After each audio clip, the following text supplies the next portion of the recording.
जय जगन्नाथ। मु पुष्पिता साहू ये चैनल माध्यम आपको गोटे आइटम देखेबी। जेटा उपवास आम जेहेतु ओडिशा लोक ओडिशा रे बहुत प्रकार पर्व पालन कराए।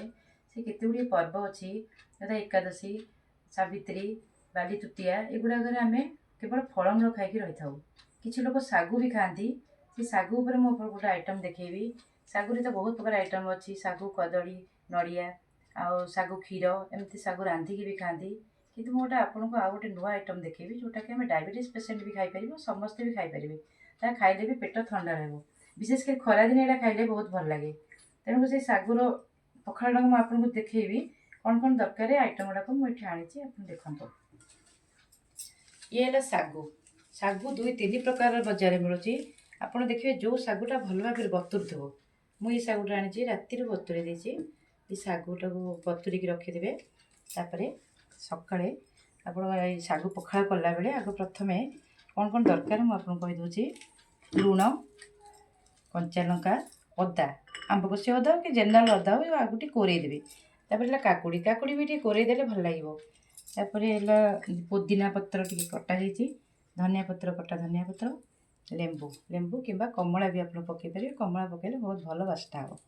ତେଣୁ ଏଇଟା ଆରମ୍ଭ କରୁଛି। प्रथमे है जो बतुरी थी सागुटा को मुझे पानी रे पकईदेली। आवश्यक अनुसार पानी पकेबे, बेसी पानी देवेनि, भल लगे। ये जो यहाँ को देवे भल भाव चकड़ी देवे। चकड़ी देले तोराणी रहा टे टेस्ट आसो।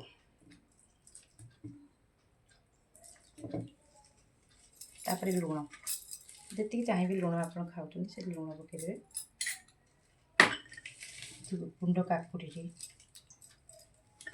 कोरा अदा, धनिया पत्र कटा धनिया पत्र कटा पुदीना पत्र पकई भल भाव चकटे।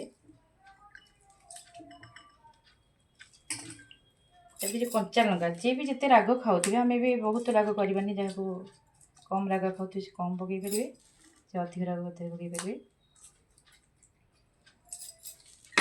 लेंबू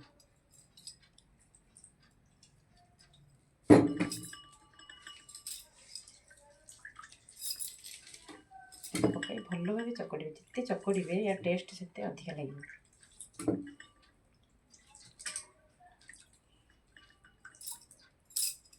ହେଇଗଲା ଆମର ଶାଗୁ ପଖାଳ। ଆପଣ ଏହାକୁ ଖାଆନ୍ତୁ।